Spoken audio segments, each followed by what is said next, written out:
கடந்த மே 16ஆம் தேதி நம்ம 23 பேர் கொண்ட குழுவோட தென்காசி மாவட்டத்தில் இருக்கக்கூடிய அத்திரிமலைக்கு போயிருந்தோம். நம்மளோட பயணம் ஆழ்வார்குறிச்சியிலேருந்து தொடங்குச்சு. ஆழ்வார்குறிச்சியிலேருந்து எல்லாரும் மினி பஸ்ஸில் மலையடிவாரம் வந்துட்டோம். அத்திரிமலை மேற்கு தொடர்ச்சி மலைகளில் களக்காடு முன்னந்துறை புலிகள் காப்பகத்துக்கு கீழே வனத்துறை கட்டுப்பாட்டில் இருக்குது. ஃபாரஸ்ட் செக் போஸ்ட்டில் நம்மளோட ஆதாரையும் பிளாஸ்டிக் இருக்கான பேக்கையும் செக் பண்ணிவிட்டு அலோவ் பண்ணுவாங்க. இந்த ஃபாரஸ்ட் செக் போஸ்ட் இருக்கிறதே கடனா டேமில் தான். உள்ளே நுழைஞ்சா ஒரு 10 நிமிஷத்தில் நம்ம பெரிய டேமை பார்ப்போம்.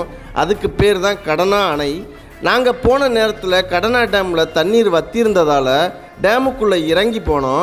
அவ்வளோ பெரிய அணைக்கட்டுக்குள்ளே பச்சை பசேல்னு இருக்கிற புல்வெளிக்குள்ளே நடந்து போய் அக்கறையில் ஏறினா நம்ம அடர்த்தியான வனத்துக்குள்ளே போயிடுவோம். ஒரே ஒரு கவலை என்னென்னா கடனா நதியில் தண்ணி வருதாலேன்னு தெரில, வத்தி போயிருக்கு கடனா டேமு. பார்ப்போம். தொடர்ந்து காட்டுக்குள்ளே 30 நிமிஷத்துக்கு மேலே நடந்தால் நம்ம கடனா அணையை தண்ணீரால் நிரப்புற கடனா ஆற்றை பார்க்க முடியும். இந்த கடனா ஆறு வானுயர்ந்த மலை சிகரங்களுக்கு மேலே அகத்தியமலை உயிர்கோள காப்பகத்தில் இருந்தும் மேற்கு தொடர்ச்சி மலைகளில் உள்ள சின்ன சின்ன ஊற்றுகளில் இருந்தும் உருவாகுது. அது மட்டும் இல்லை, இந்த மலைக்கு போனவங்களுக்கு தெரியும், கடனா ஆற்றுல கலக்கிற தண்ணியில் எப்போதும் வற்றாத நம்ம அத்திரி மலைக்கோவிலில் அத்திரி மகரிஷி அனுசுயா தேவிக்கும் கோரக்கருக்கும் பக்கத்தில் உருவாகிற அந்த புனிதமான ஊற்று நீரும் வந்து கலக்குது அப்படின்னு. மே மாதம் அடித்த வெயிலுக்கு கடனா ஆற்றை பார்த்ததும் நானும் நம்ம மக்களும் உள்ளக்க விழுந்துட்டோம். வெளியே வர மனசே இல்லை. 1 மணி நேரத்துக்கு மேலே சூப்பராக குளித்தோம். இந்த கடனா ஆறு கடனா அணையில் விழுந்து ரொம்ப தூரம் பயணம் பண்ணி திருப்புடை மருதூர் அப்படிங்கிற ஊரில் தாமிரபரணியோட கலக்குது. கடனா ஆற்றுல குளிச்சுட்டு தொடர்ந்து 1/2 மணி நேரத்துக்கு மேலே மலையேற்றம் பண்ணதுக்கு அப்புறம் காட்டுக்குள்ள மக்கள் கூட்டத்துக்கு நடுவில் அத்திரி மகரிஷியும் அனுசுயா தேவியும் கோரக்க சித்தரோட காட்சி கொடுக்குறாங்க.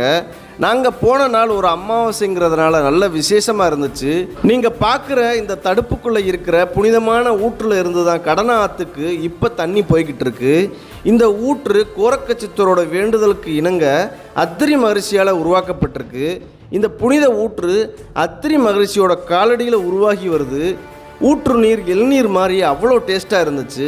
அத்திரி மகரிஷி, அனுசுயா தேவி, கோரக்க சித்தர் 3 பேரையும் தரிசனம் பண்ணிவிட்டு அன்னதானத்தை சாப்பிட்டுட்டு இயற்கையை நாங்கள் நேசிக்கிற விதமாக இந்த பெரிய மரத்தை நாங்கள் எல்லோரும் கட்டி பிடிச்சி ஒரு முத்தமும் கொடுத்துட்டு இறங்குறதுக்கு இன்னொரு பாதை இருக்குது. அந்த வழியில் இறங்கும்போது கோரக்க சித்தர் தவம் செஞ்ச குகையும் பார்த்துட்டு மலை இறங்க ஆரம்பிச்சிட்டோம். திரும்ப செக் போஸ்ட் வந்தால் சுட சுட அன்னதானம் போட்டாங்க. அதை வாங்கி சாப்பிட்டுட்டு அங்கேருந்து கிளம்பிட்டோம். நீங்களும் என்னோட ட்ரெக்கிங் வர ஆசைப்பட்டீங்கன்னா கீழே டிஸ்கிரிப்ஷனில் வாட்ஸ்அப் ட்ரெக்கிங் சேனல் லிங்க் இருக்குது, ஜாயின் பண்ணிக்கோங்க.